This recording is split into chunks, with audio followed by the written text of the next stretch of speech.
Okay, ready? Okay. Morning, everybody. Morning. I'm Karen Govern. I'm the CEO of the STARability Foundation, and I want to welcome you all here. Everyone joining us in person and virtually. See you out there. Oops. I'm in charge of the slides, but this is not such a good thing.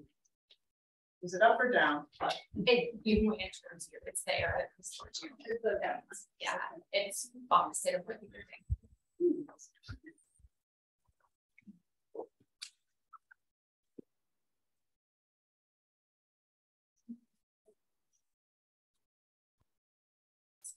But sometimes you have to hit the if it's thin. Okay. We'll get it right. Promise. I asked. And right on this side when you do it. There you go. This is me. So STARability Foundation is a network of support for not only our participants, but also our families. So we offer a family forum series to help educate our families about where and how to find and access community resources and support.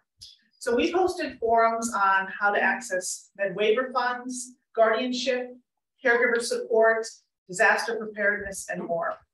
Today, we're honored to host the Collier Community Sheriff's Office and the Greater Naples Fire District to talk about the Autism Support Project.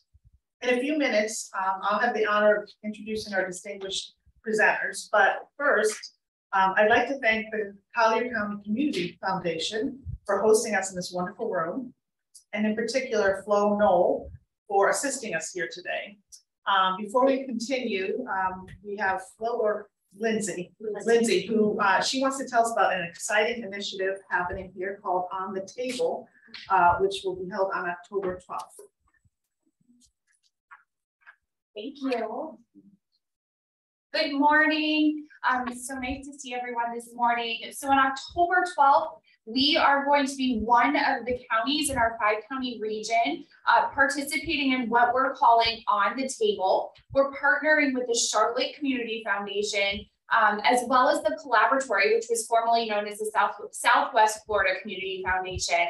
And our goal is to have 5,000 people in our region, at least, having a conversation at some point during the day about the things that matter most to them. And so it's really easy. All of the information is right here, including one of these QR codes. Thank goodness. That's, I think, the one good thing that came out maybe of the pandemic is everyone now knows what these are. So you just have to use your phone and open your photo, hold it over this nice little QR code, and it's going to take you to a website where you can either sign up to host a table or you can sign up to join a table. And so what does it mean to host a table? We want to hear from everyone in our community. English, Spanish, Creole, whatever your native language is, we want everyone participating no matter who they are. We want you to, if you're able, host a table. It can be drinks in your driveway with a few neighbors. It can be formal with a dinner or a breakfast, anything that happens throughout that day. We have 5 prompt questions that we're offering so that it starts the conversation. But really, we want you to have a conversation about what matters in our community. What are the top 3 issues? What could we be doing? If someone just did this, how would our community be better?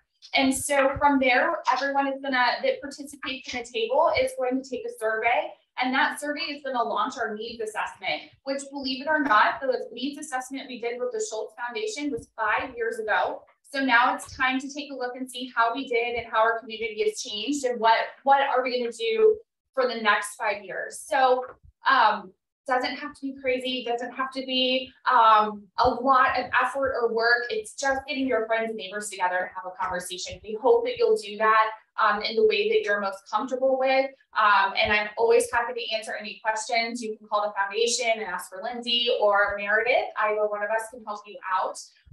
And I'm just so grateful for the opportunity to share this information with you. And I hope you'll share it with others too. You can take as many of these as you like and distribute them throughout your office or coffee shop or wherever you patron the most. And we hope to see you on October 12th. Thank you. I'll be participating in a few of those tables here at the Community Foundation, and also because we can form our own tables, I'm happy to facilitate that. So please reach out to me or to Lori to establish a table. We want to have the voices heard of people affected by autism and other intellectual and developmental disabilities here in our community. So if you're interested, please reach out. I'm happy to facilitate that. So before we get started, a few housekeeping items. Restrooms, they are by the elevator, turn left and then right of the room. Feel free to get up for refreshments at any time. If you are joining us virtually, we're muting everyone's mics to avoid background noise. So, and if you have any questions during or after the presentation, please submit them via the chat. We'll also be recording today's forum, and we will share the link later this week. I'd like to start with just some important thank yous. So everyone who's joining us today and out there who contribute to make STARability the thriving organization that it is, including our wonderful staff, our board members, our donors, our volunteers, and community partners. Thank you to Lori Sullivan, who's our Director of Operations, for organizing today's forum, and to Rachel Johnston, our Marketing and Communications Director, for managing the technology. Miriam Carrera, our Chief Philanthropy Officer, and Hallie Kretschmer, our Vocational Services Manager, who are assisting here today. So just a little bit about STARability. Our mission is to transform the lives of individuals with disabilities through social, vocational, and educational connections to the community, while strengthening awareness for individual abilities. So at STARability, we shine light on ability, not disability. And we refer to our participants as stars, because they brighten our lives, our community, and our world. And they are the focus of all that we do. So we offer a number of life-enriching programs for our stars, both in person and online. Through Star Connections, our participants connect and engage with the community through continuing education, art and creative workshops, health and wellness classes, sports leagues, monthly socials, and more. Our pioneering outreach program, the Trailblazer Academy, offers daily community-based skill development experiences for participants. Our Junior Trailblazer Academy, modeled after the Trailblazer Academy, is an after-school program for 14 to 21-year-old high school students. During the pandemic, we developed a virtual Trailblazer Academy program that was such a success, we continue to offer it. And this enables our seasonal participants to stay connected near and far, and our virtual programs also allow us to serve a wider geographic audience who can benefit from our programs.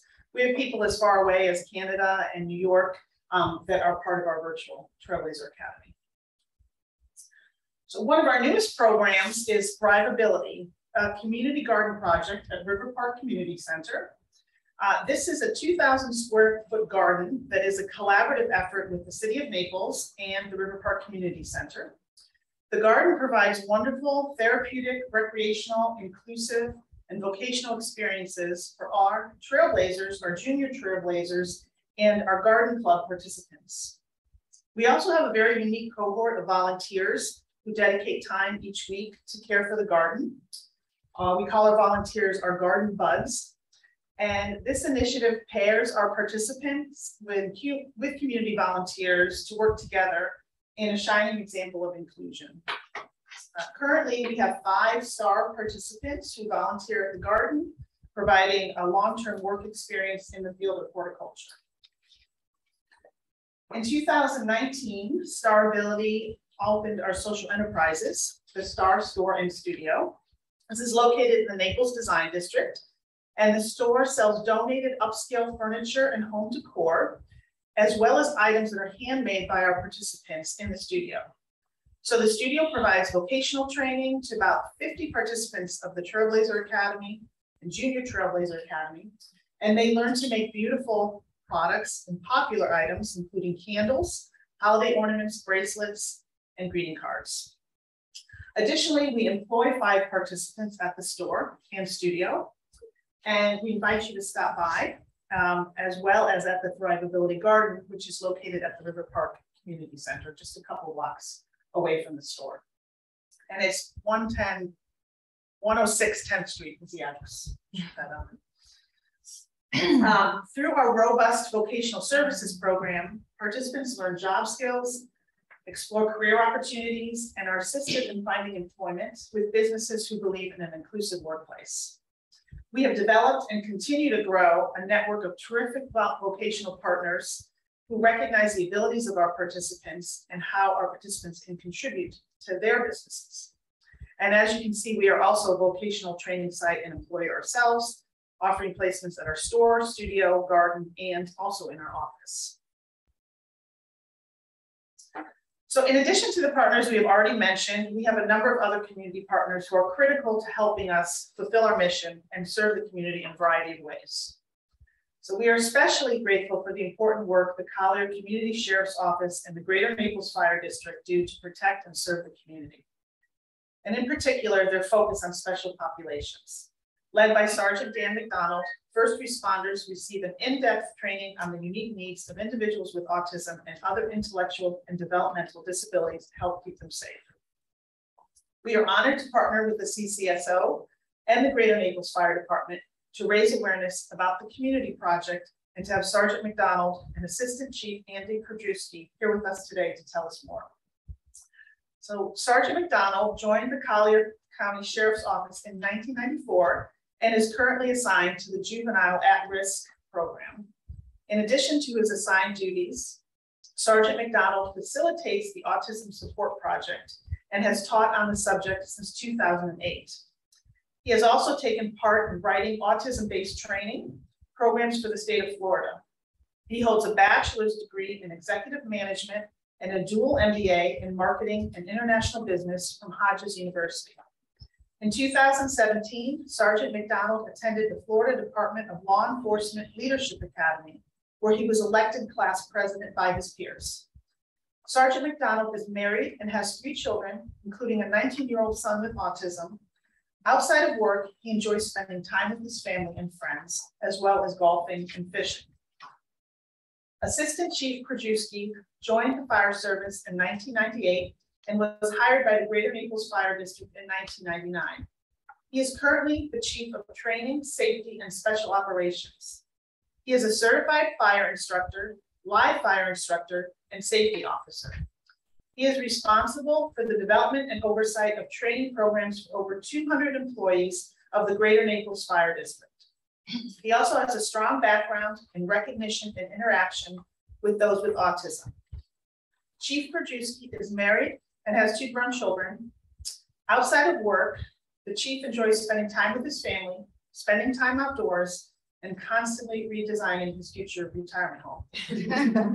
Now, please welcome me and join me in welcoming Sergeant McDonald and Assistant Chief Krajewski. Morning.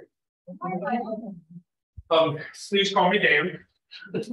And thank you for having me today.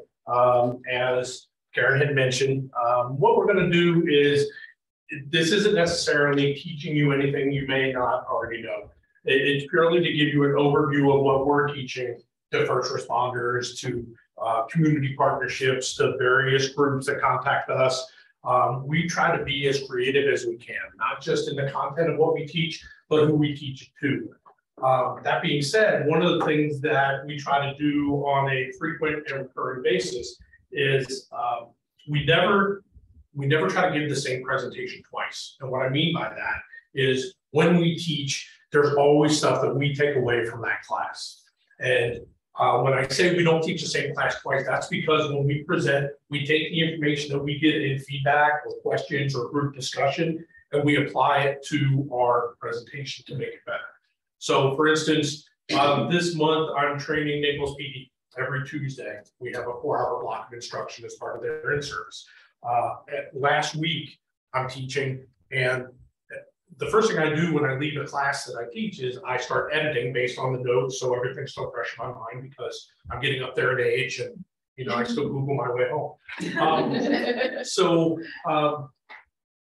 There was a gentleman that was in the class that had newly joined Naples PD and was previously a lifeguard in New Jersey, and he had pointed out a couple of things to me about how they do their searches when it involves individuals with developmental disabilities. And I said, you know what, that's amazing. And So I took the information he gave, went back, added it to our presentation. Tomorrow I'll be back there teaching again, and that'll be part of tomorrow's curriculum and from that point forward. So a little bit, that's me. This is Andy.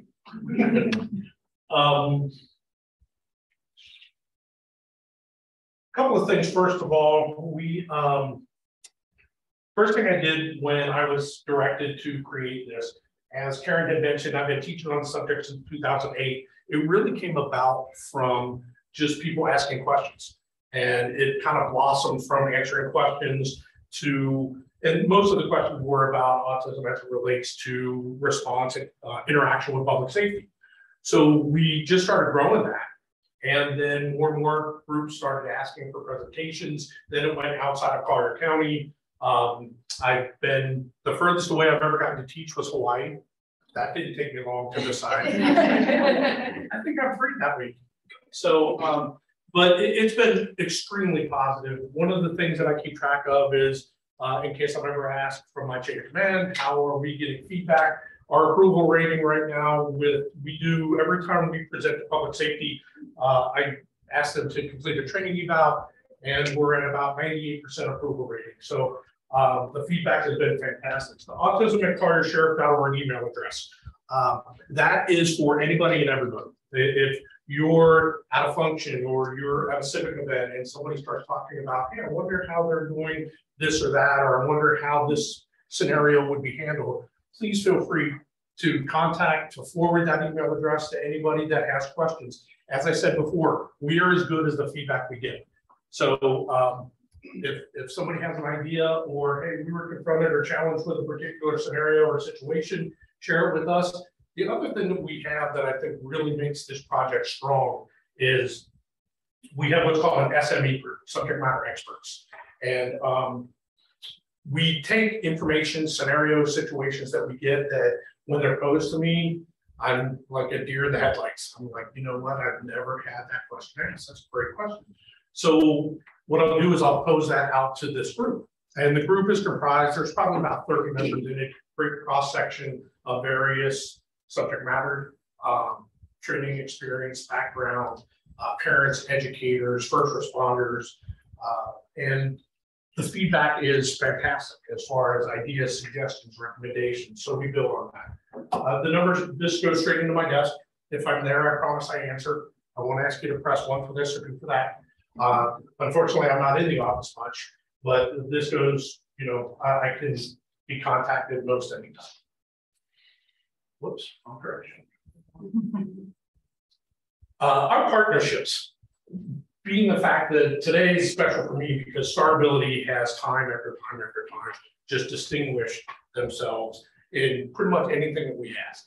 My first contact with STARability came at about 2 in the morning, and I don't even know if Karen knows this story, but we had a situation where a primary caregiver who was a single parent had a medical emergency, and she had a adult son who was in the residence. Well, the question became from the first responders, we're going to transport, obviously, the individual that needs medical care, but how do we manage, you know, do we take the young man with us? Do we ask him to stay home, not knowing the level of capabilities?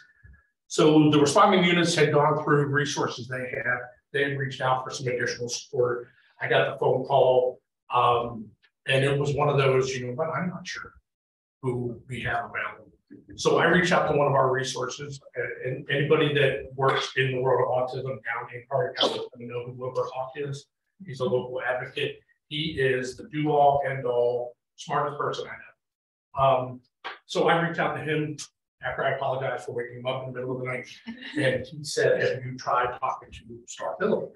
So we reached out early in the morning, and we had a resource that was able to come over. The family was coming down from a state up north.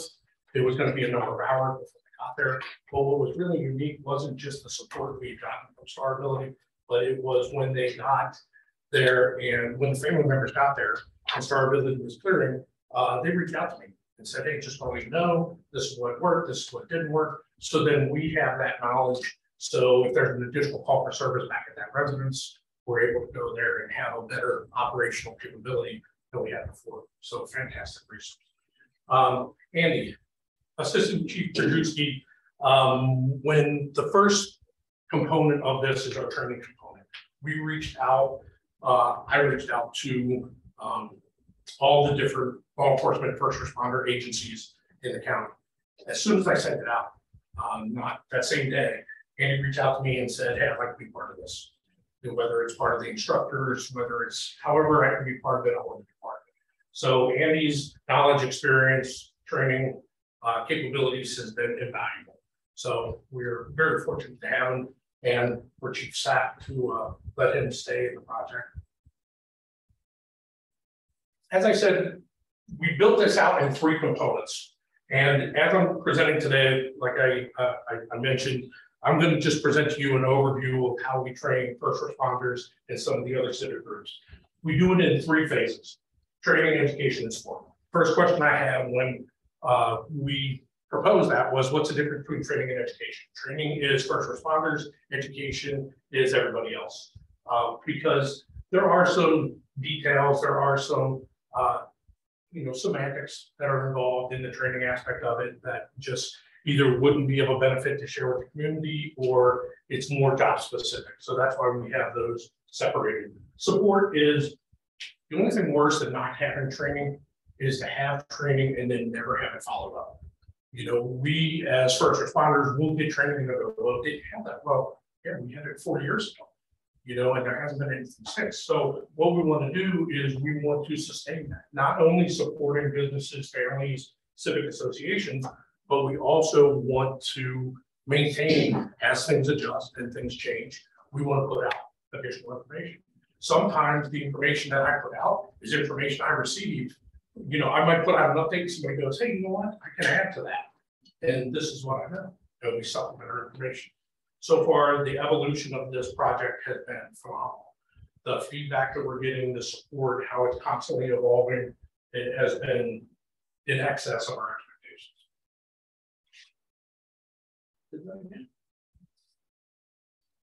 I went to the wrong slide. That reminded me I would be in a great deal of trouble if I didn't recognize that my supervisor's in the back of the room. We all know that no matter how committed or how much we believe in the job that we do, if you don't have the support of those above you, I'm blessed because all the way from Sheriff Rainboss all the way down. But Lieutenant Wedlock every day is the person that I go to. And sometimes it's, hey, I don't know, I know where I want to get to, but I don't know how to get from here to there. But he's fantastic and grows this project every day. So thank you, sir. Some of the groups and areas that we instruct in. As I mentioned before, we want to be unique. We pride ourselves on other communities reaching out to us and go, how do you do what you do?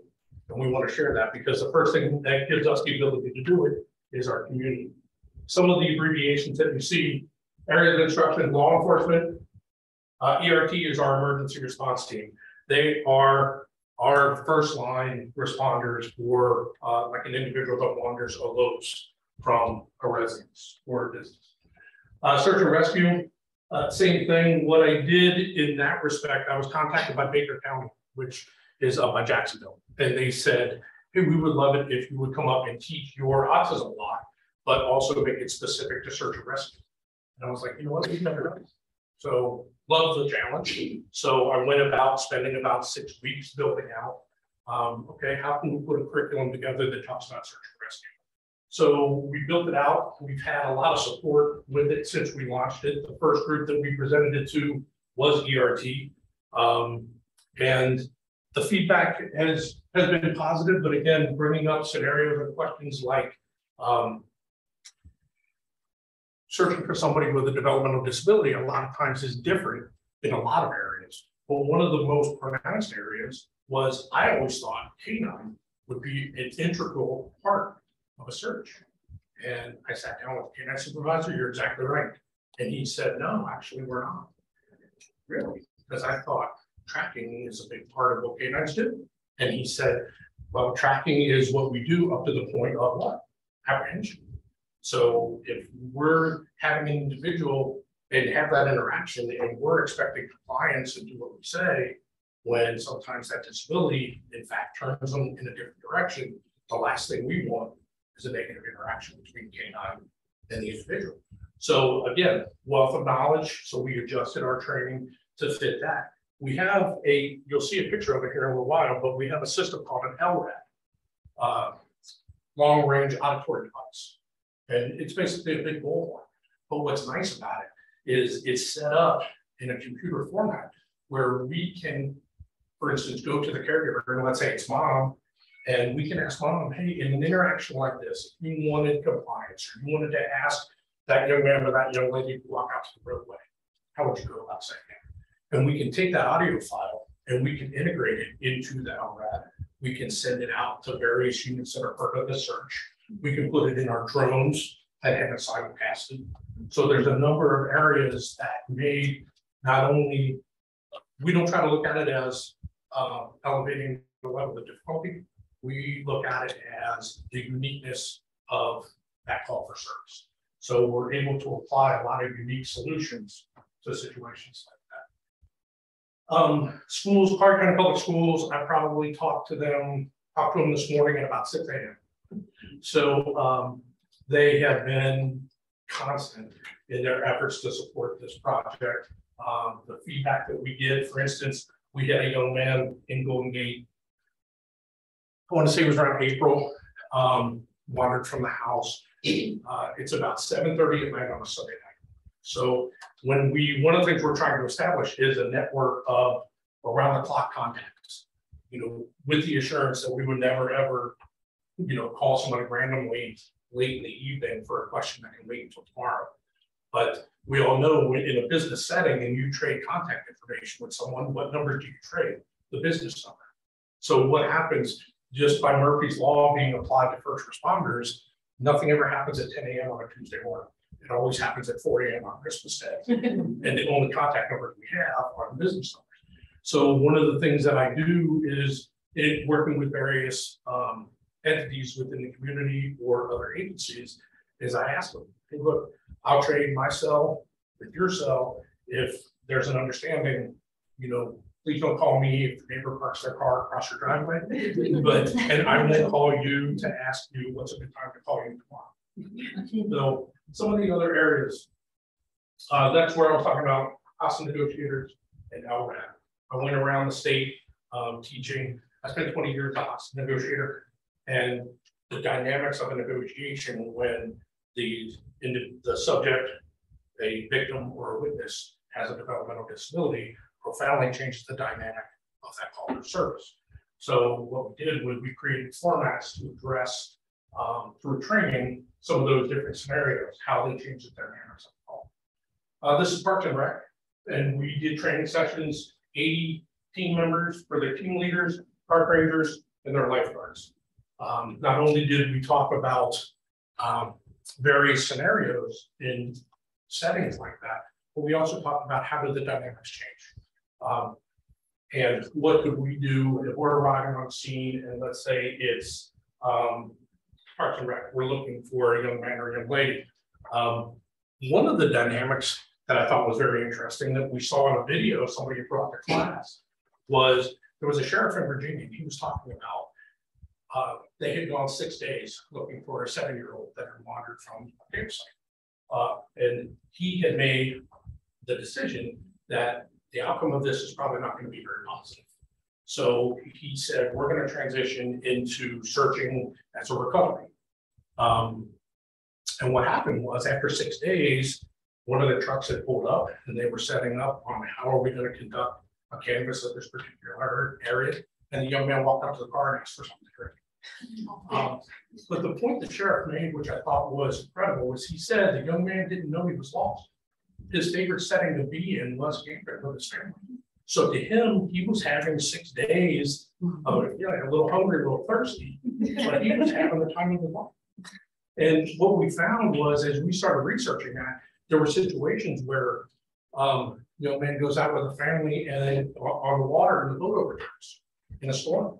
And when the recovery units got there, they recovered the other family members and they're asking the young man to swim to them to get into the rescue boat. And he wants to stay in the water, 18 hours in the water, and was having the time of his life.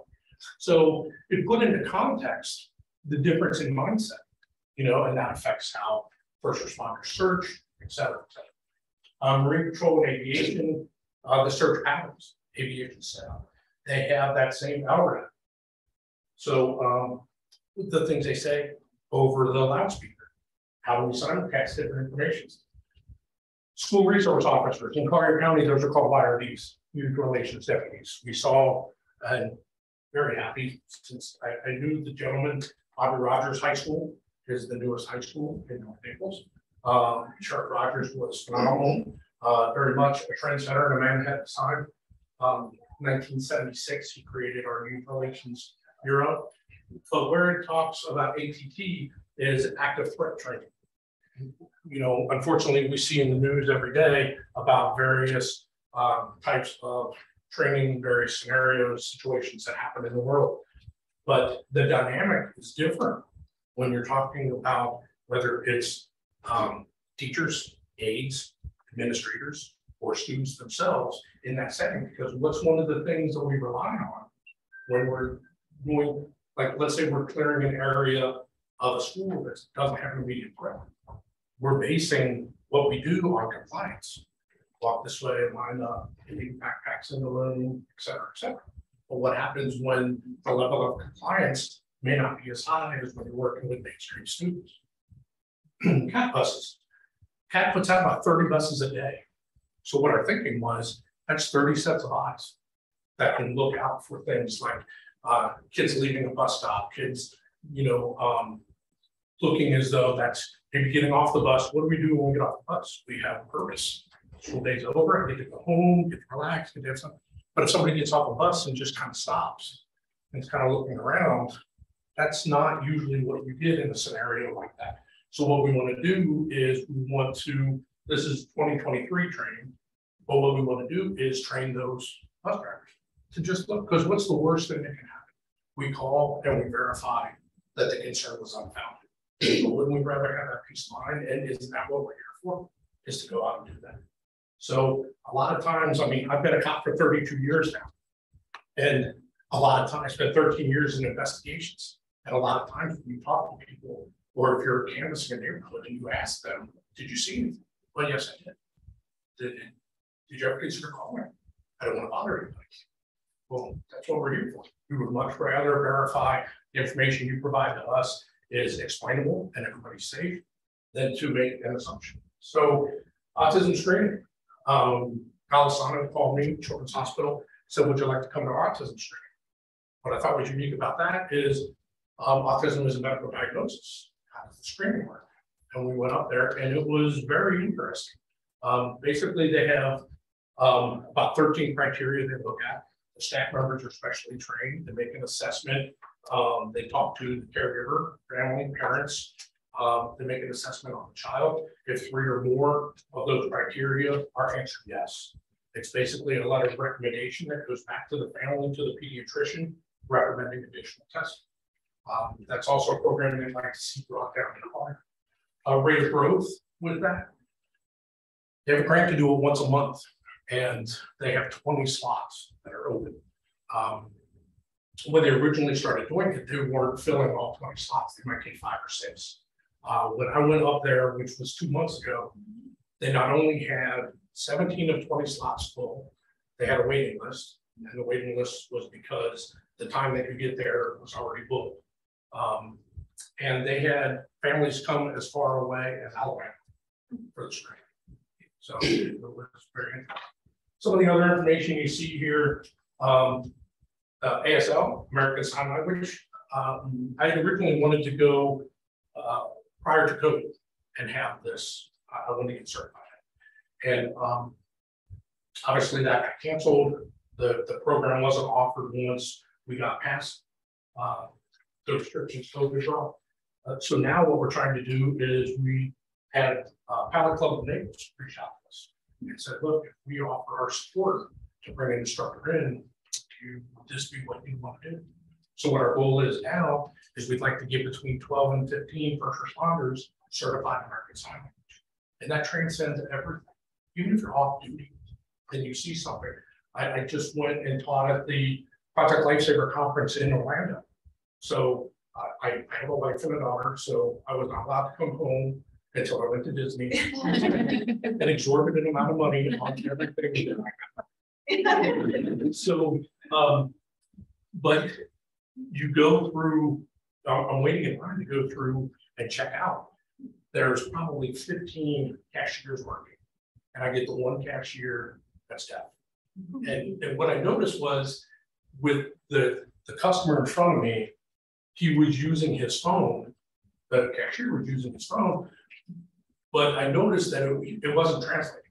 You know, I thought, well, maybe there's a language barrier and he's translating from his native language to English, but I noticed he wasn't doing it.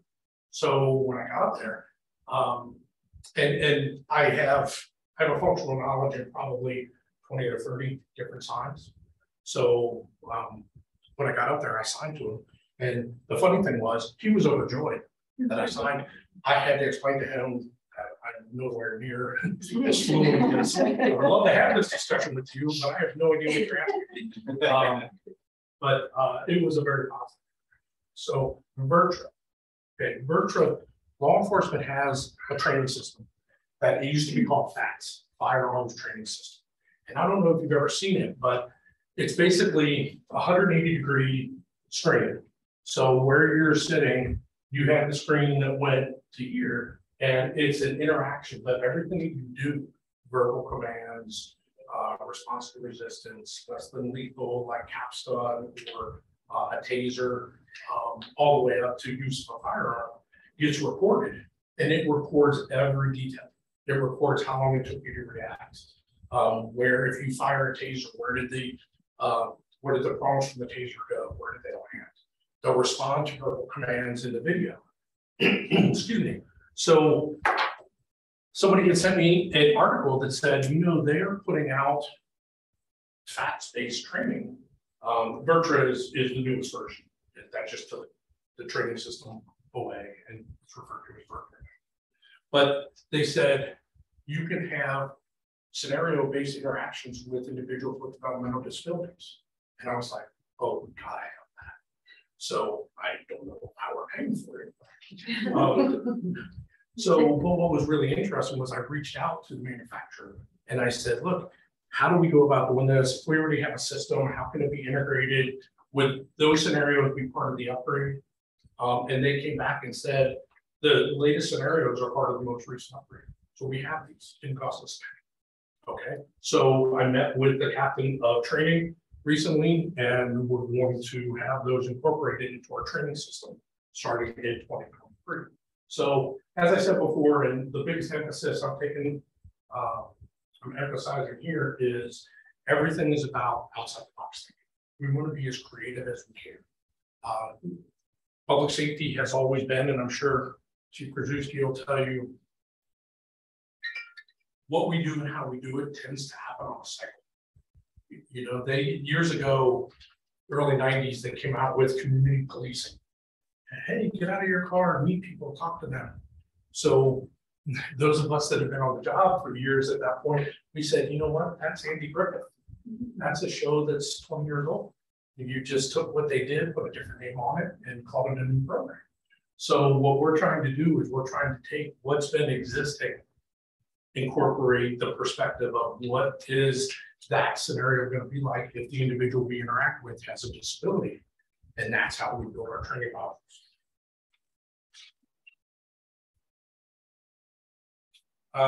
I don't even read DSM-5. I read different excerpts from it, but it's quite voluminous and it gets updated.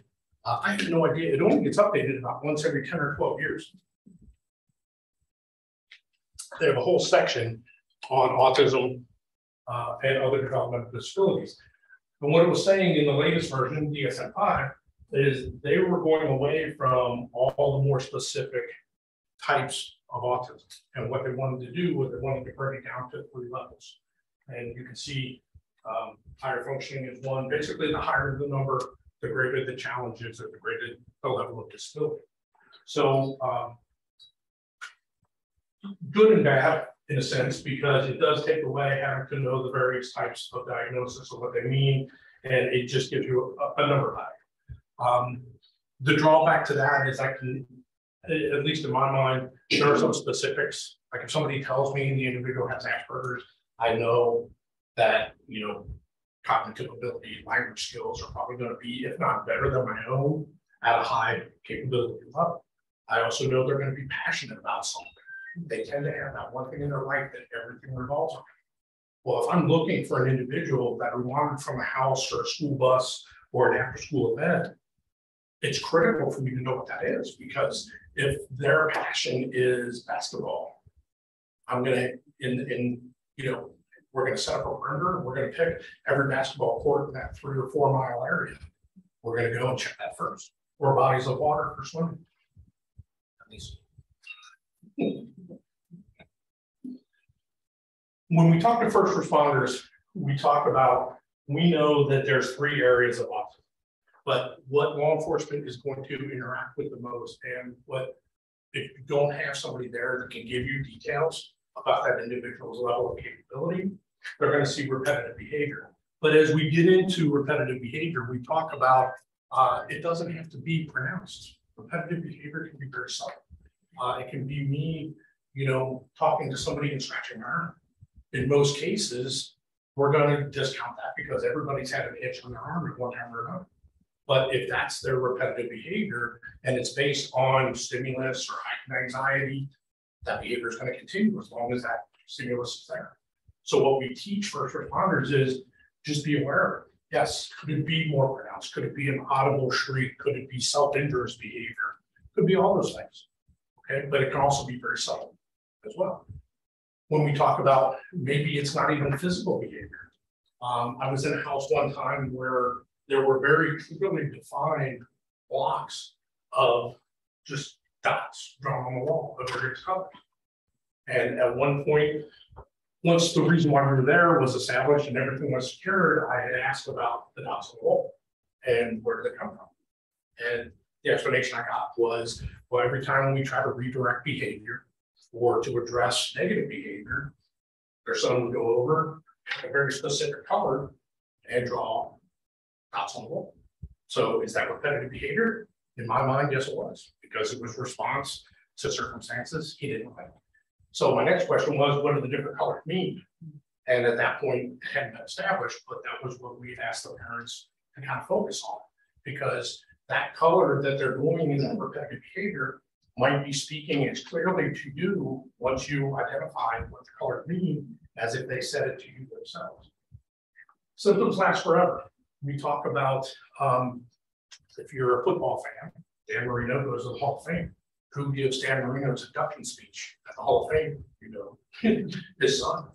Dan Marino started the Dan Marino Center for Autism Research in Miami probably 20 years ago. And, but his son having ABA therapy, a lot of times they talk about ABA therapy, and if you're not familiar with it, it's applied behavioral analysis. And basically what they do is they take they take the strongest or the most specific aspects of various types of training and they incorporate them together. And that's how ABA came to be. The drawback is it can be expensive. The prescription might be for 10 or 12 hours a week at $120 an hour. Well, you can see that financial impact is about $60 grand a year at the low end. And if that training goes beyond that, Marino was paying at that time in the hundreds of thousands of dollars. He had somebody that met his child when they woke up in the morning and put his child to bed at night. But the positive thing was the symptoms diminished, but his symptoms still are there. He still has the disability and it's going to be there forever. But it is functional if you, in that case, he had the means to be able to do that. When we talk about school visits, observations, and networking, Sheriff's Office used to have what we affectionately refer to as Fat Wednesdays. Fat Wednesdays mean everybody in operations works that day. And what we would do is that would be the day where we would do training, we do flex ops like traffic enforcement, things like that. So the moral to the story, don't speed on Wednesday. But we would do training on those days, we do scenarios on those days, we do community involvement events on those days. So we've gone away from it for years, and now scheduling is starting to bring it back. So when I train as part of our CIT training, crisis intervention training, or the more specific the Autism Support Project training, I tell supervisors, if you have the opportunity, because I'll give them what schools are feeder schools and what schools are host schools to the various levels of ESE, exceptional student education programs in their area. So I tell them, if you can send 1 or 2 persons off your shift to just go spend a little bit of time in the school and observe. I'm not saying be in the classroom. I'm saying some schools have the ability to two-way mirror. Some, all schools have the ability to watch it on video. But you talk to the teachers, you can talk to the therapists, you can ask questions. And what does it do? Remember when we were talking about establishing networking?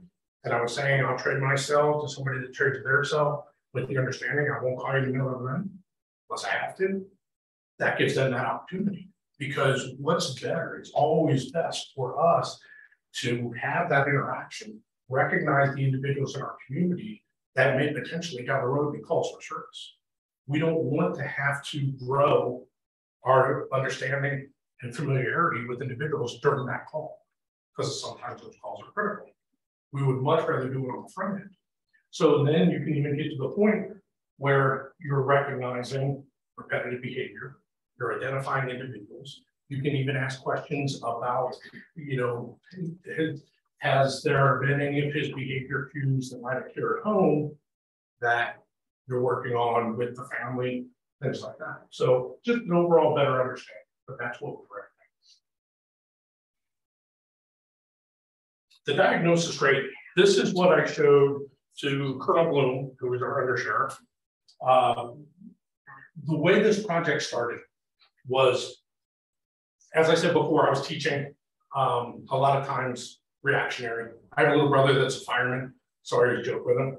Like in this case, it was like a firefighter does. I just sat back and waited for somebody to call, and then I left, as opposed to cops were out in the world every day.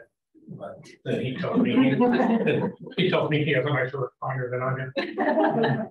But Sarasota County got a new sheriff, Sheriff Hoffman, fantastic gentleman. They had asked for some training. I had worked on a project for some training through the state of Florida with his brother, who works for FDLE. And I had gone up there. Sarasota County and Collier are very, very similar. Population, number of schools, student enrollment, square miles, very, very similar. So even though they hadn't, I didn't pull their numbers, I was able to show, at the time we had 48,000 students, they had 56,000. So my point was, your numbers are very close to ours, I'm sure. So, but when I showed this to our colonel, this is what we went from reactionary to proactive. And he said, no, let me take this to the sheriff. We're going to move forward. We're going to make this an operational project within the agency. And that was about a year ago. One of the things I did here is I took the number of births in Collier and over a 3-year period, total them divided by 3 came up with 3234. And if you apply the 1 in 44 diagnosis rate, which is current, that would tell us 73 kids a year are born or move to Collier that will eventually have that type of disability. The matrix. I always tell first responders, if there's one piece of information that I could give you responding to a call, if for whatever reason I could only get on the radio for that split second of time and let Chief Krajewski's trucks responding to a call, no, this would be the information I would share. And the reason is most states, like I mentioned before, DSM-5 talks about the 3 levels. Most states have 5 levels. And the reason why they break it down more is primarily because of money. What I mean by that is you can see the numbers that are like in the orange. In Florida, the matrix goes from 251 to 255. Higher the number, the greater the disability. So the reason why we have 251 to 255 is because those are cost centers in the state of Florida's budget. That's where those numbers come from. So other states using levels, we just use 251 to 255. But the reason I said if there's one piece of information I could share, this would be it. Because if, let's say, active units responding to a call, I'm familiar with the family, I'm familiar with the student, and I get on the radio and let that unit know, hey, just so you know, when you get there, that student is a 252. They know there's a high likelihood I'll be able to communicate back and forth. They're going to be able to follow directions. I'm going to be able to ask more specific questions. They're going to have a level of independence. But conversely, like a 251 is a mainstream student. It's that student that went to school, took all the tests, passed all the requirements, got the diploma, moved on to greater things. 255 is no speech, no real level of independence, no level of self-care. Literally has a aide that the bus pulls up at the front of the house. The student's not walking down the block to meet the bus. The aide rides the bus with the student, gets to school. There's another aide that takes the student from the bus to the classroom, and 6-7 hours later, they reverse that process. So a 255 is, that's the individual that's never going to live on their own. Most of the time, always going to rely on the family, never gets left home alone, things like that. But if I were to pass on that information to a first responder, they would know right away. I have to look for support from somebody else. When I mentioned about setting up those contacts, I was talking about a search that happened in April in Golden Gate. 7 o'clock on a Sunday night, I reached out to Emily Koffel, who is the director of ESC for Clark County Public Schools, and said, I don't need specifics, but can you just give me an idea? We're trying to find this young man. You know, eventually it was about almost an 11-hour search before we found him. And he was fine, thirsty, tired, hungry, a little uncomfortable, but safe. And she was fantastic. She sent me a couple of pages of, you know, if you have interaction, here's what he's prone to, here's what he doesn't like. So it was very helpful information that went towards that search and recovery. When you came in, you saw this sitting outside. There's extra ones out there. If you'd like to take more than one, please feel free. The reason we have this is about 10 years ago, the agency came to me and said, hey, we'd like to present something something tangible we can distribute in April, which is Autism Awareness Month. So we came up with the window decal. What we encourage families to do is a couple of things. First of all, put it on the window of the door the individual most commonly rides. In most cars, we recommend the rear passenger seat. The reason for that is a few. Number one, it takes the airbag out of the equation. Number two, rear seats in most newer cars have the child safety locks. So it takes away the opportunity to open the door while the vehicle's in transit. Number three, it takes away the opportunity to distract or manipulate the driver, the gear shift, the steering wheel, any of that. Once they're in the back of the car, like I give a civic presentation and somebody reaches out to the Autism Require Share email address and says, hey, can I get 2 stickers? I send them 4. And the reason why I send them extras is because I tell them, put it on the window of the door, individual most commonly rides. The third one, as long as it's not a problem with HOAs, property management, landlords, put it on the front door of the residence. So then any first responder, fire and EMS going through the door, knows that that's not a conventional call for service, or the likelihood of not a conventional call for service.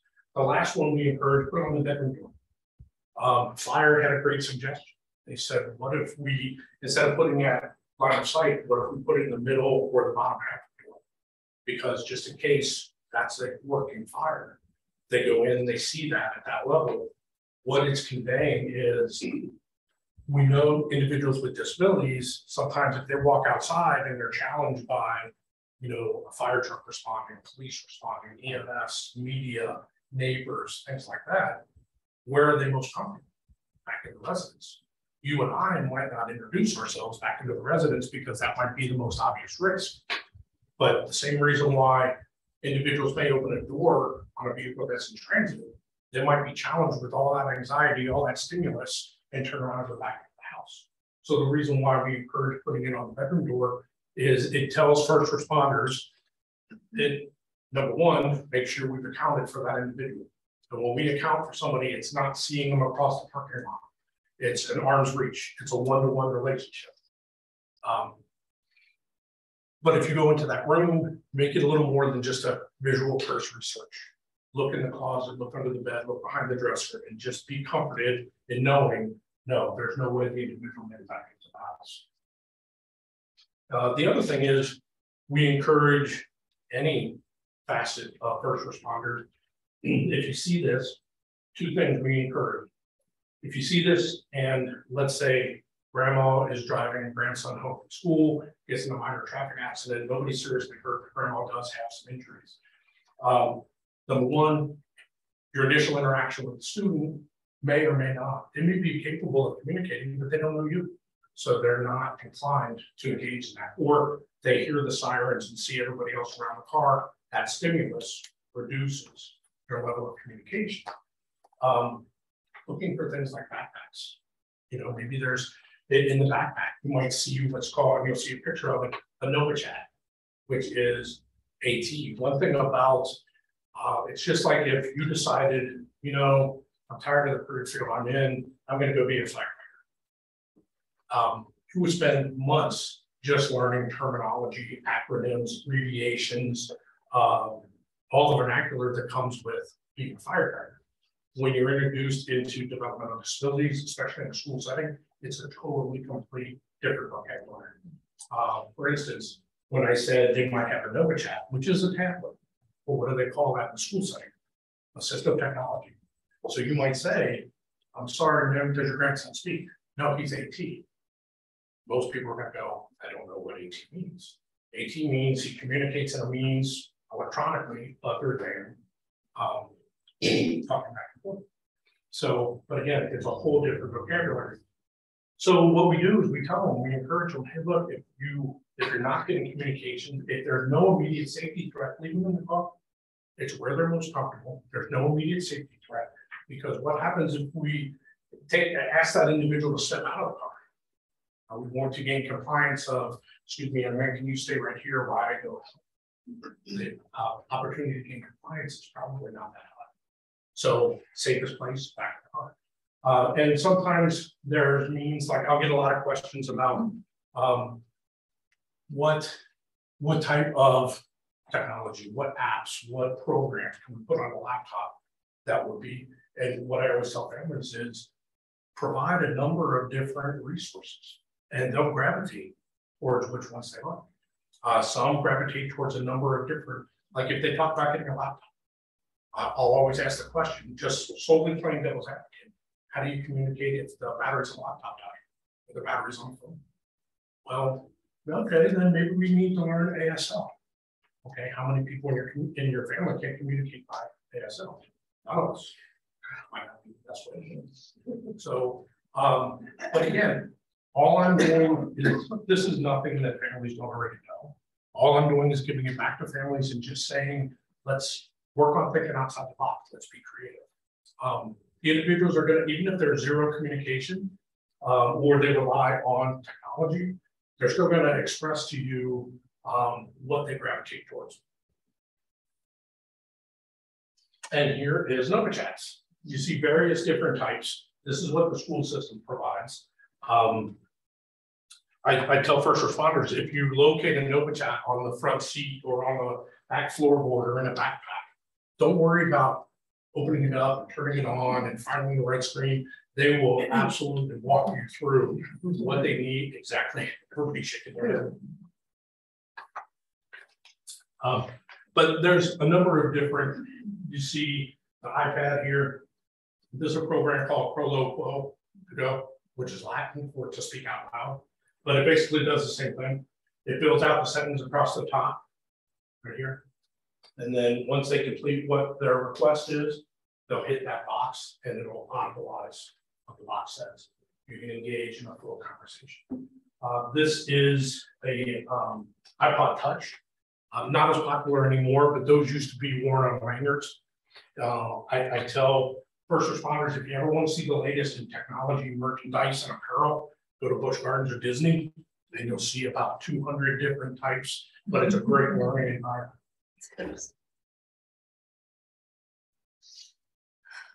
Also, this wasn't sitting outside, and the reason why is we wanted something, this was the first thing we did in the project, was we wanted something that was going to be synonymous with If you just see it, you'll know immediately that it's, whether it, ideally, if it's a business as part of the project. Why are we looking for that? Because we want to support local businesses.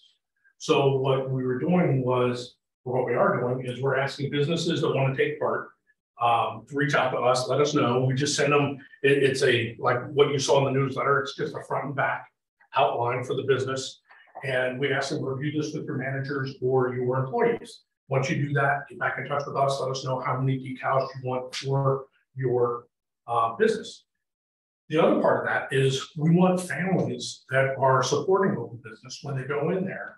Sometimes the anxiety level because of behavior cues might be high. But we want them to see that when they're walking in the door and have that peace of mind and knowing if I get into this business and something goes sideways, the people inside the business at least have a functional understanding of what's going on that could potentially help. And lastly, we want to support the project. What do you see?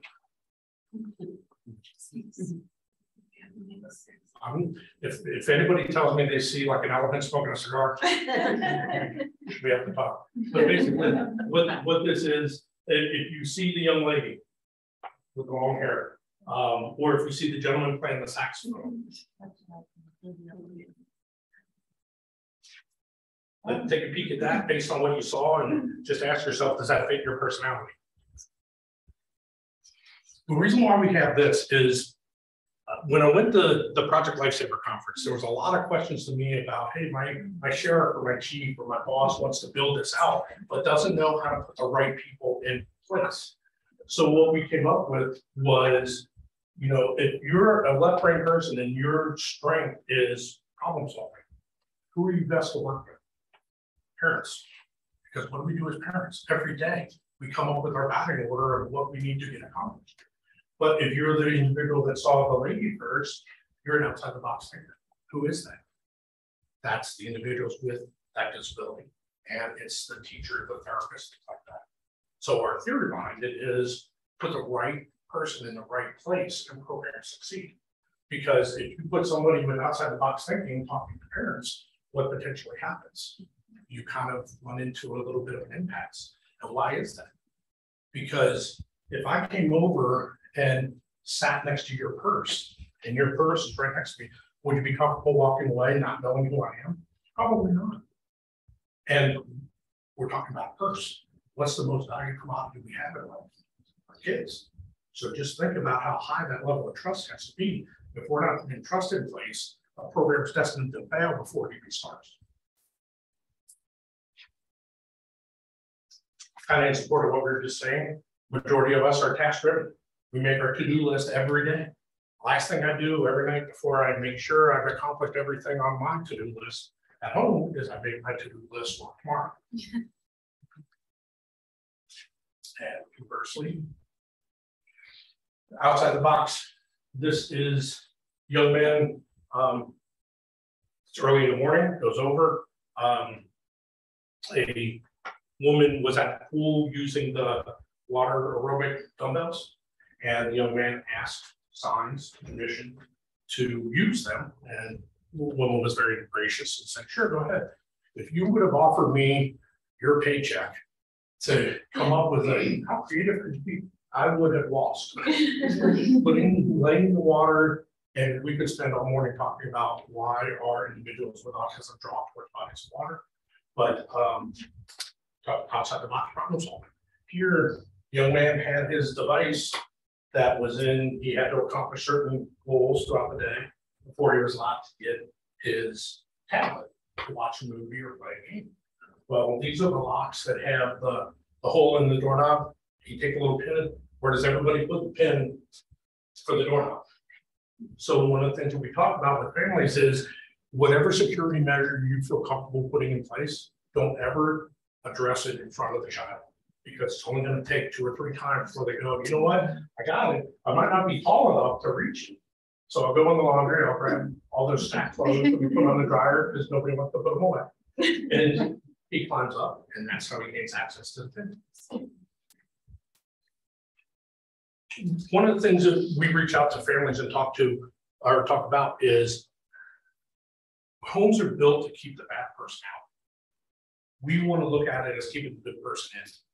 And how do you go about doing that? The last thing, because what do families say? As soon as I bring that up, the first thing they say is, I don't have the money for that. Nobody, our goal is to go in and make some suggestions or recommendations, like never defeat a security measure in front of the child. But we don't want you to have to invest a penny. Sometimes it's minor adjustments in practice. Sometimes it's other minor things. But what we do is we go in, like, what's the one door of the house that never gets locked?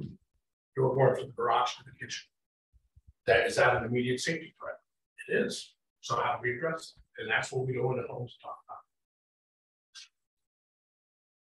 Real quick, we're just going to buzz through parenting practice. The reason why we have IATR, it's in his IEP. Anybody that's ever been in an IEP, I'll send that to you.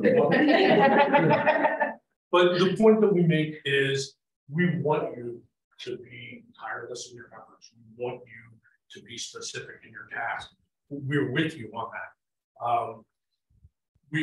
What we just encourage is just remembering it has to be constructive. Once it becomes adversarial, then things get more complicated. Focusing on the positive, sometimes not the easiest thing to do. We talk about having that batting list. Consistent schedule is paramount. We don't want you to go through, for lack of a better term, Groundhog's Day every morning and have to rebuild what you did the day before. If anybody here has read procedural safeguards, that's probably 2 hours of your life you'll never get back. It's the driest reading you'll ever do. But procedural safeguards, every time you go to an IEP, you're signing off on receiving them. And it's every right and privilege that a parent has in the state of Florida when it comes to their child in a school setting. So I encourage parents, make 2 or 3 copies. Put one on your nightstand. I guarantee it'll make you fall asleep. You know, put one in the kitchen, wherever you want to put them. You know, and just read a page here and there, and eventually you'll get through them, but they are very important. It will work, even though sometimes you sit there and you go, this is not working. It will work. Support networks. The only thing I ever, Aaron and I were talking about before this morning started, we were talking about, I try not to answer the question.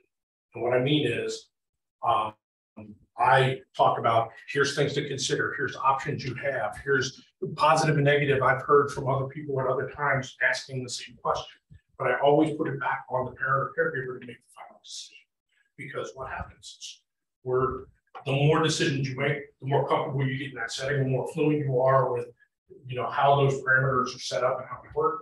With support groups, I always tell people the only recommendation I would make is make sure you understand what their philosophy is.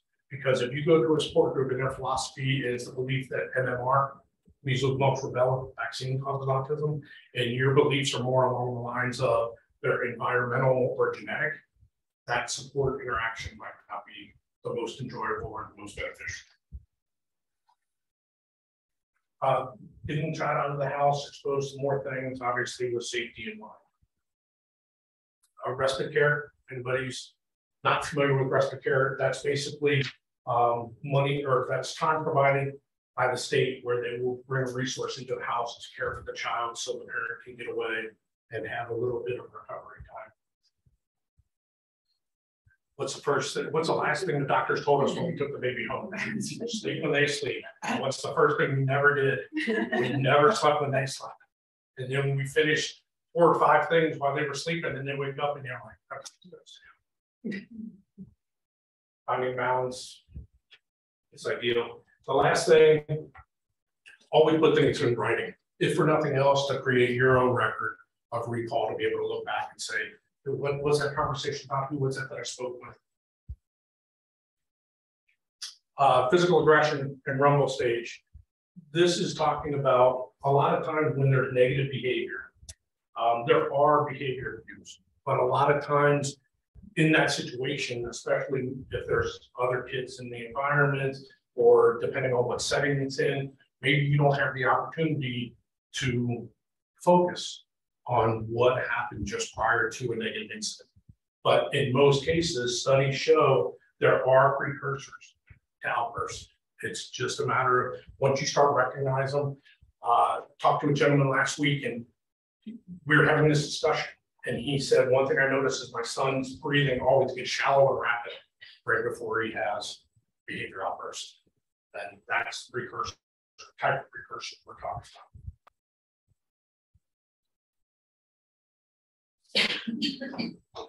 Uh-oh. Now, I'd like to talk to you about my child.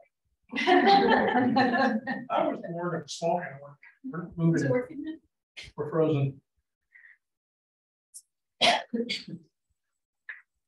Okay.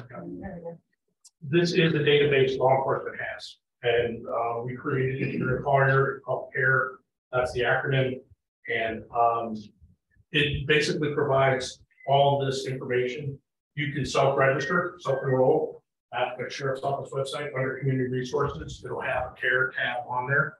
You can open it up and register, and then that will get the ball rolling.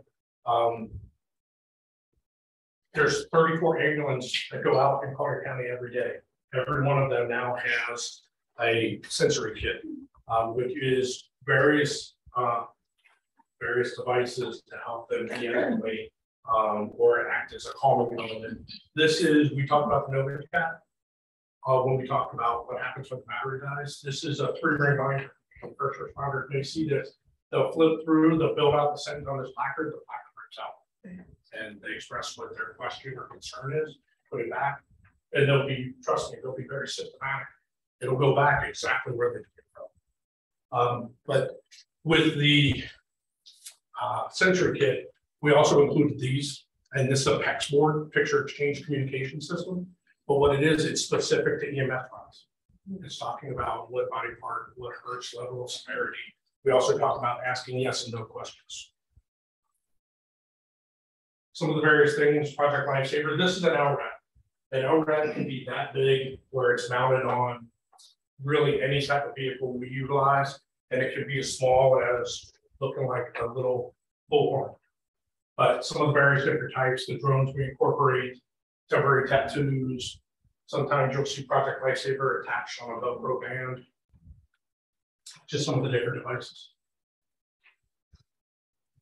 Swimming, we teach first responders, yes, if that call for service is in that gated community, you pull in and they have a monumental clubhouse in the Olympic size swimming pool. Yes, that's important to check there because the leading cause of death for individuals with autism or developmental disabilities is an accident. The number one accident is drowning. So, but we encourage them, yes, that's important to check that, but ask the family. Are they drawing water? He didn't enjoy swimming. When was the last time they were swimming? When he or she does swim, where do you swim? Oh, we have a neighbor, because remember, it's a social interaction disorder. And we have a neighbor that he's only here maybe a month, a year, and we keep an eye on his house and he lets us swim in his swimming pool. That's the first place we want to check.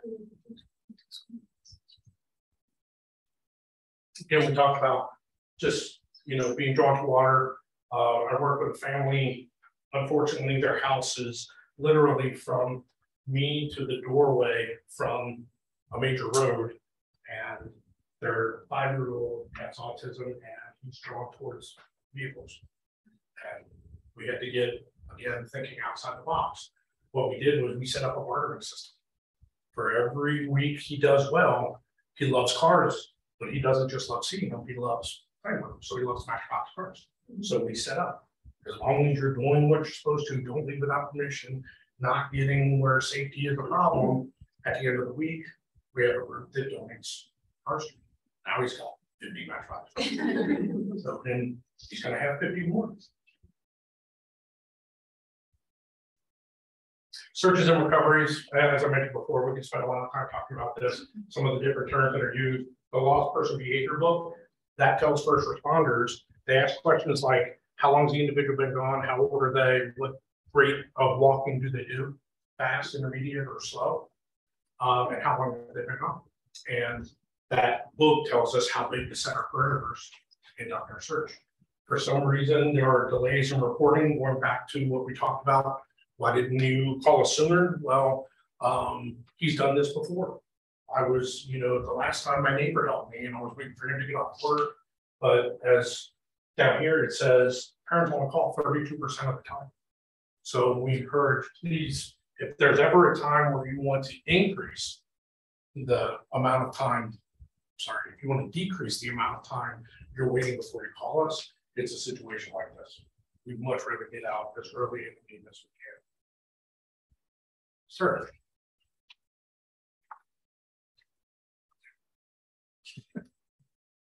Good morning.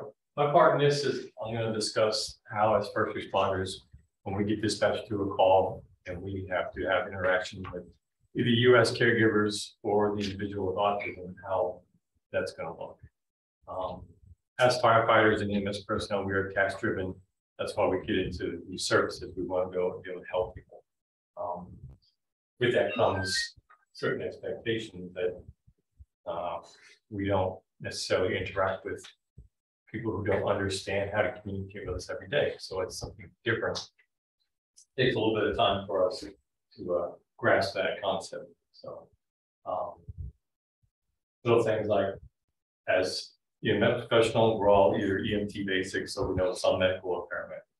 So when we go and do an examination of an individual, typically, if I need to listen to your heart, I'm going to take my stethoscope, I'm going to go listen to your heart, and you're going to have a recognition of that because you understand what's going on with your body, and I'm asking you some questions.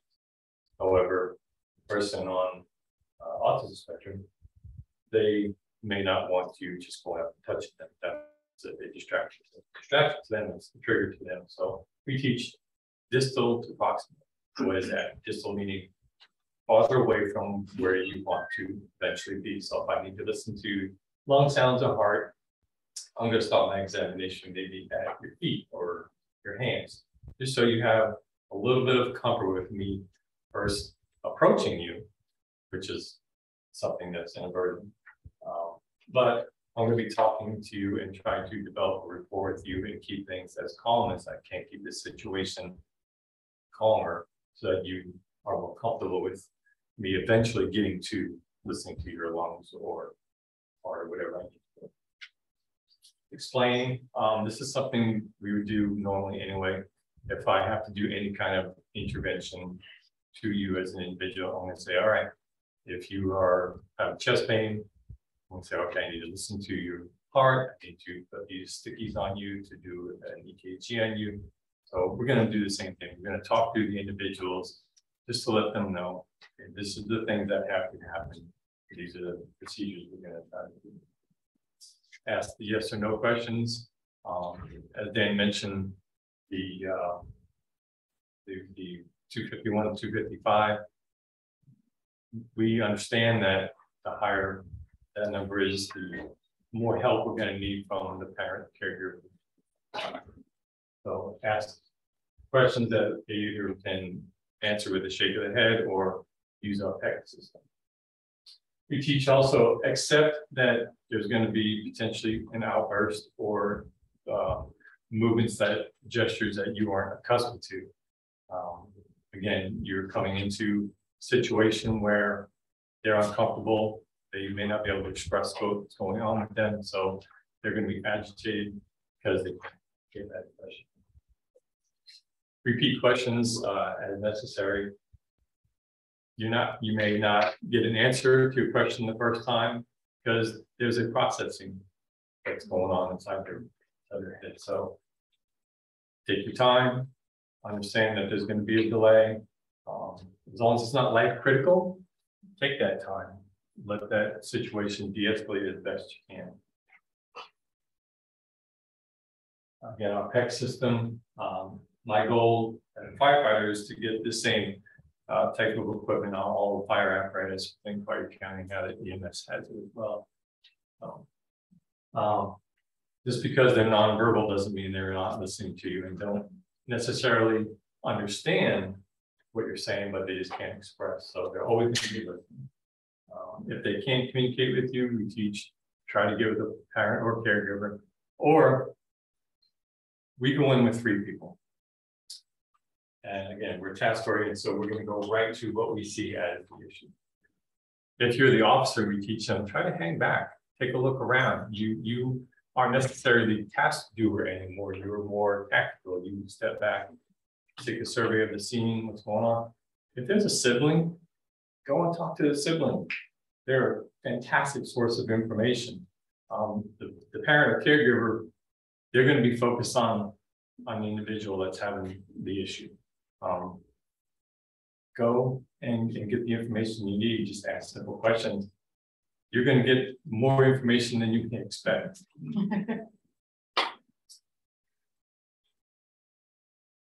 Try to reduce and keep the additional stimuluses to a minimum. What does that mean?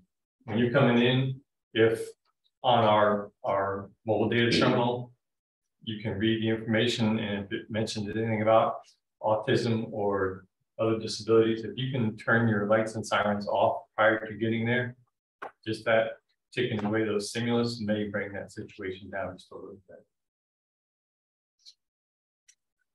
Again, emphasize comfort and reassurance. Be respectful like you would anybody else. Treat them as if they were your relative. So that's what we teach in general anyway.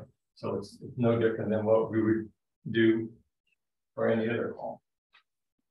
If the individual happens to be, that you transfer happens to be one with autism, try to call ahead to the ER and let them know what you're bringing in. Let them know that we've stabilized the situation as best we can, but there are going to be stimuluses in your ER that could escalate the anxiety of the individual. So if there's a room off to the side where you can take the individual just to help de-escalate that and take those stimuluses and bring them down, that's going to help you in the ER be able to do additional interventions that you need to. Try not to restrain. We all know that's just going to cause additional anxiety. You and I wouldn't want to be restrained. So again, try to reduce that if that's possible.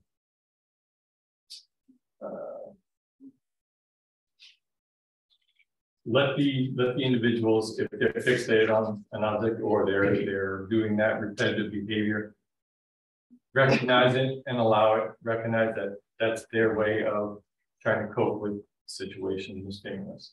So as long as it's not causing them additional harm, where you may have to try to do something else to try to calm that down so they're not causing themselves harm, just go ahead and let it go. Fire safety, I'm not going to come and teach anything different to parents and caregivers of people with autism than I would any other child. We want you to check your smoke detectors twice a year, change the batteries. When are you supposed to do that? Right, 2 times a year. Design your escape plan. Have 2 ways out of every room and know how you're going to escape out of your home and where you're going to meet. And go over this with everyone in your household. But most important here is assign someone to the individual.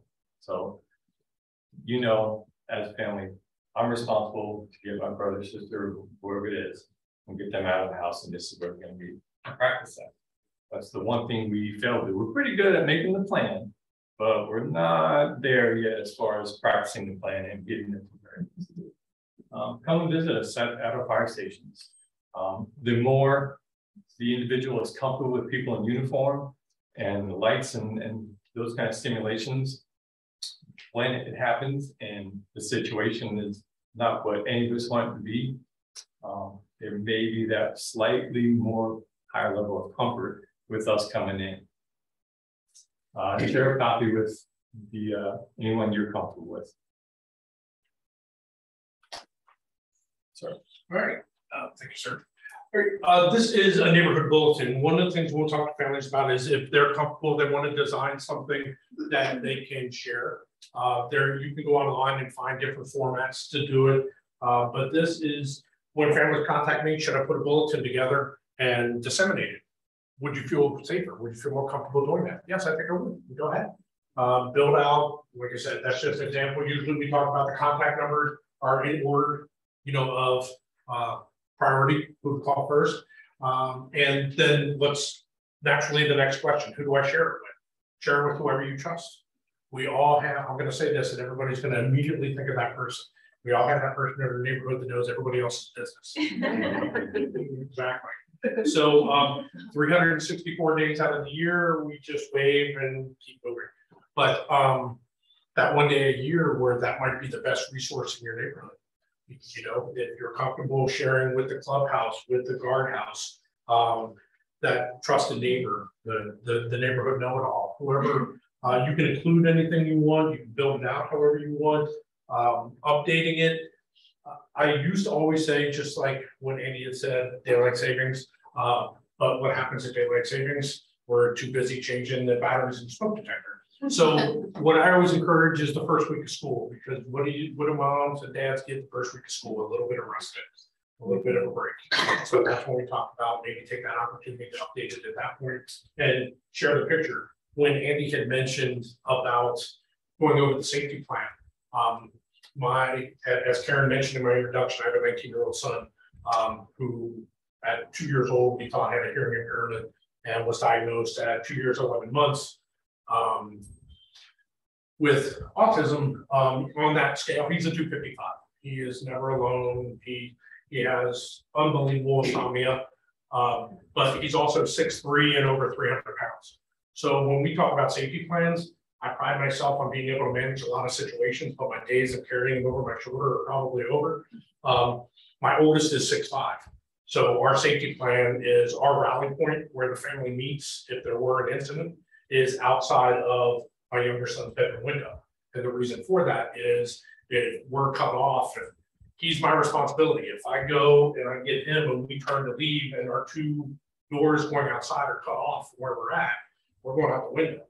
And if he doesn't want to go out the window, he's not going. So my other son, as big as he is, that's why we rally outside of his window, because if I need help, he's going to be pulling while I'm pushing.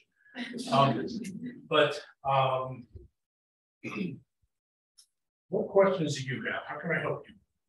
Yes, ma'am.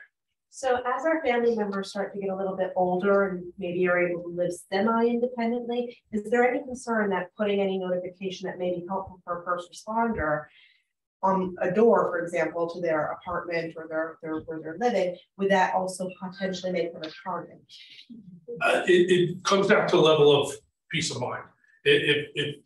Could that potentially, in the scope of the world today? Absolutely, yes, it could. So if you're not comfortable, don't post it. Maybe putting it secondarily, right? Okay. Right, because what do we always? One of the things that we talk about. Anybody familiar with PICA? PICA is eating things that aren't food, right? And I always talk about the table when we walk in the door. Everybody has a table of some sort right beside their door because that's where we put the purse, the wallet, sunglasses, everything. So maybe affixing the decal right there. You know, PICA is, you'll see like that scenario of that stand, and it almost looks like pipe bombs. So as first responders, we'll ask about, is there a canine in the house? No, we don't. Can you tell me what happened here? Oh, can you choose on that? Well, 28% of the time, kids with pica, and it's a mineral deficiency. It's a simple blood test, and they say you have an iron deficiency, take a supplement, and it stabilizes, it goes away. But you'll see that, and you might see it in the bedroom where they're chewing on the headboard of their bed or something. Any other questions I can help you with? Yes, ma'am. So in placing a 911 call for parents, school personnel, what would you recommend we say to the operator? Hey, I've got a 255 kid. Like, do we use that word or? We are. When I met with Emily Koffel, the director of BSC, I asked her. I said, "Look, I'm sharing this with first responders. Are we okay doing that? And if so, it's in every IEP. When a parent goes to an IEP meeting, the information is available, but you have to know to ask. So that's why we share it in the community." The question about dispatch, great question, because about a year ago, FDLE and myself, there's about 4 of us, we put together a block that as soon as communications hears the word autism, it takes them to a separate screen and they have questions specific to that diagnosis to pass on to the units. If you know your child's matrix score, I would encourage saying it, because again, that repetition is only going to make us better, but that is part of our training guidelines and it is part of that class. Oh, yes, ma'am. Hi, thank you. This was a very good presentation and very thorough. When you were talking about the individual being at home and then arriving and having the individual with autism and not having an emergency contact, yes, I've got a 25-year-old son at home. And it's all that information cross-reference. Like he has Project Lifesavers, so obviously they have my contact information. And we're also in the Collier County Emergency Response thing, or they're calling us when there's a hurricane, but it's there, you know, if someone arrives at my house and are they gonna have my emergency contact information that I provided, like my mother or a friend or something? I mean, where do I go to this care site? Like, how do I make sure that that information is somewhere that if someone arrives and I'm non-responsive, they're gonna know what to do with my son? Do you have a care profile with Project Lifesaver? I don't know, because after COVID, I Okay. because we've been in the program so long, I don't know. Right. What I would do is, when you have a chance, just go onto our website, go onto the community resources. You're going to see the care link. Click on that. It'll give you the number and the email address, whatever you're more comfortable with. But reach out to them and just say, hey, I'd like to verify my information there. B, do I have a care profile? And C, can I see what you have, because cell phones change, work numbers, things like that. But a care profile of all of those, a care profile is best because like fire gets on scene and they have what's called a premise hazard tab, and it'll flash telling them there's additional information about you and the residents, your family, and the situation you have. Thank you. That's perfect information to update, because my screen is different than Dan's screen. So if my information is limited, but I know there's going to be more because it's a care profile, I'm going to ask for a deputy to come to the scene so I can look at his screen and get all that data. So anything you can provide in there. And we chronicle photos. So if the last time first responders were at your house 2 years ago, we can see a photo of 2 years ago. It's not like Facebook where you put a new profile photo and the last one goes to Facebook heaven. It's not like that. Yeah, so first of all, thank you so much, because this was wonderful and I know huge comfort to families. So I want to just follow on a few comments here. So I think STARability will definitely help promote the care and self-enrollment with our families, because we don't know obviously if people are enrolled, but I think it's very wise and helpful thing for families to have that resource. And then regarding, so the matrix scores and the different levels. So how do we have people that move here from other states? So they may have had a different system and they've aged out of school. The majority of the people that STARability serves have already aged out of school. So can we work with the school system? Is there something in place, maybe it already is, where those scores are following them post their IEP years? And so if that is the system that you're using to help identify the level of need for the individual, or is there some other system that can be set up with similar categorizations for adults in general? So what I would do is, let's say somebody moves here from New York and they're adults. If you contacted me and said, we have a new family here, young man's a Trailblazer and he's a level 3, how does that equate to in Florida? You can reach out to me, you know, and just ask. I don't need to know the details or anything, but give me that scenario and I'll be able to, I'll reach out to the school system and say, how does that correlate with someplace? Being a tourist-based, you know, county, you know, I'm sure that's not the first time they would have dealt with it. If I can get them more structured, the only problem is different states, some have 5 levels, some have 3 levels. So, but I want to be as accurate as I can. I would always suggest, if you're living in Florida, use our matrix scores, because A, it's what we're going to, you know, train on, and B, it's consistent. So we should pass that information on to the families as they relocate here and give them help a facilitate that. email and let them. I might write back and say, okay, if you can reach out to the school system your child graduated from and ask these 2 questions, I can get answers for your call. So I'd be glad to do that. Yes, ma'am. Are programs like yours duplicated in other counties, like Lee County and Charlotte County? No, we're the best.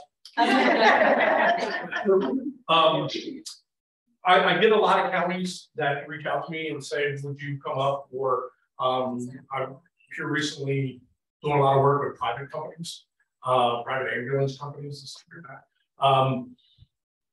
I don't think anybody does it the way we do it, because one of the things that we're doing is, this is going to be just like, we were talking about resource material and the PECs going in every fire apparatus and every ambulance. We're building out a reference card that every first responder, and we're not keeping this exclusive to us. It's going to go to Marco PD, it's going to go to Naples PD, but we're evolving the content. But once we finalize it, it's going to be laminated, and every first responder is going to have it in their sun visor or on their front seat. And it's going to be just a quick reference guide. It's going to summarize, like I used the example, well, my child's 18. You know, it's going to give them that vocabulary or that glossary to be able to go in and get a definition without having to wait, because obviously in those situations, time is what matters. I'm sorry, we just want to go online because we're trying to, Oh, so we'll do alternate between. I don't see any questions. Are there any questions online? No, okay, sorry. So I'm in Potter County Public Schools, and I'm just wondering if you could wave a magic wand, what could we be doing to further your work with this particular program? nothing. You have been unbelievable.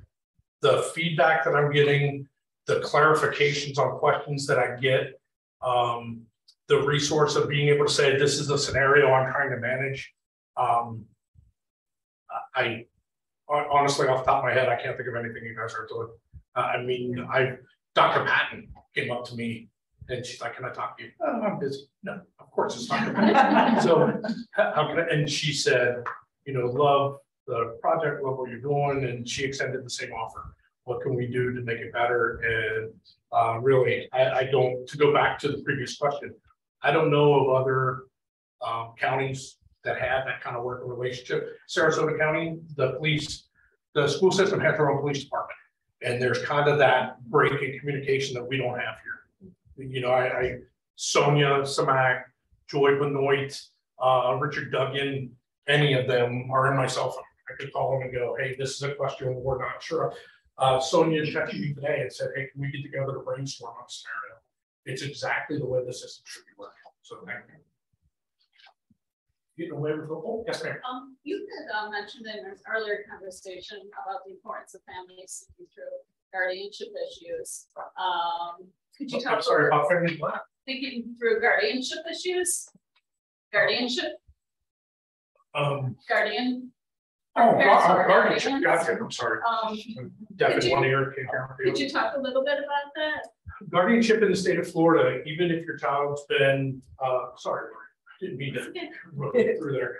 Well, even if your child's been disabled their entire lives or very early in their life, once they turn 18 in the state of Florida, they are recognized as an independent adult. So what does that mean? That means potentially if a child is transported at 19 years old, you're potentially not authorized to access their records to help make medical decisions. And we would all be in that same boat and communicate. They were all of those very valid reasons, but in the state of Florida, guardianship says that you have to go, it's a court proceeding. It's unfortunately not set up in the state of Florida to support families going through that process, both financially and the time that it takes to invest in that. It can be a timely process. And what happens is they elect a ward of the court to represent your child.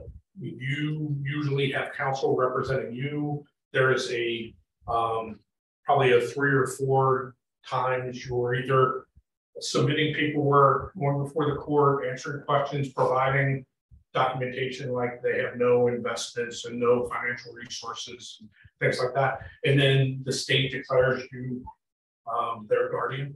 You have to turn in a report every year, which is manageable. I just turned mine in last week, actually. But just so you know, once that happens with 18, even when, and I made the same argument, my son has never lived anywhere home. He has no viable, benefits or income. We've made all those decisions. So why wouldn't we have that authority? Guardianship in the state of Florida is written for basically families that are trying to disseminate resources, like great grandpa passes away and all of his resources spread out amongst the family. That's how it's designed. It's not designed for disabilities. So, but that is, and thank you for bringing that up, Lori, because that is something that We certainly don't want to see you become familiar with it in a situation after they turn 18. Yes, ma'am. What are you doing to correct that? Well, what would have to happen would be one of two things. They would either have to amend the current guardianship law, which is not something I would have the ability to do. But or the other thing is on a county level, I will say that once you're in that, the court will recognize, like in the original guardianship law, you had to turn in not just an annual report about the individual, you had to turn in a financial report and some other things. The court says, obviously, in the situation with somebody with a disability, we'll waive that, So the only thing I have to turn in each year is a report about what anything that's changed in the last 12 months. And it's about 4 pages long and it has probably 15 questions. And you don't have to go back into the courtroom because I just do it every year. You just mail it back in. Exactly. So it's that first time. Right. And when you do the report, you don't have to retain counsel to do it. You can submit it to the report as the court's guardian. So because that was my mistake, I thought I had to go back through the attorney.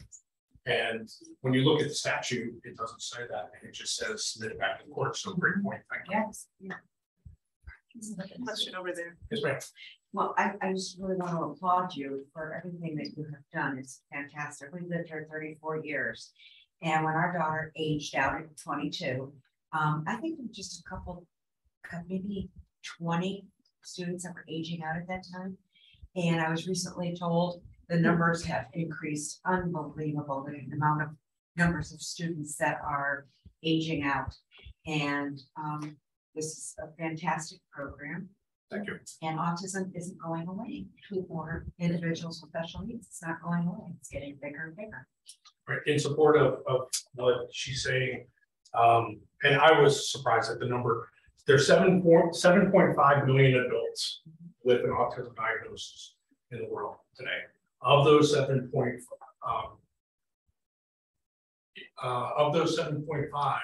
5.8 have aged out in the last 3 years.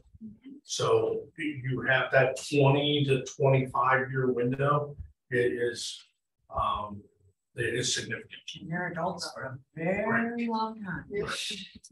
And it can get complicated. And what I mean by that is, like, let's say you want to get out ahead of things and have your will done. What's the first question they ask after they ask you, do you have children? And you say, yes. Okay, if something were to happen to you or your spouse collectively, who would take care? That's our question to answer, because to find that resource of somebody that would be willing to step in and take an adult with the challenges that they face in their home is, I have 4 brothers and sisters. I posed it, and I said, look, I totally understand, but just to get this done, I have to ask. And it was one of those. Is it my phone? So, but it's understandable, but it can be a complex. But we go on one thing, and one thing is it is manageable. And believe me, I've been there. I've slept on the floor a million times. I've been up at 1 a.m. I've chased him through parking lots. I get it, but that's where developing that schedule and that routine is so paramount, because the same way you adapt to it, they're going to adapt to it. And that routine is everything. So I can't thank everybody enough. Thank you.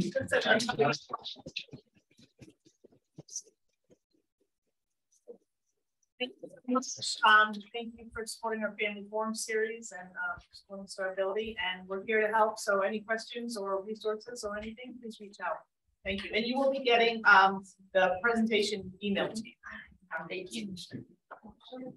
Thank you both. Thank you. But it's one of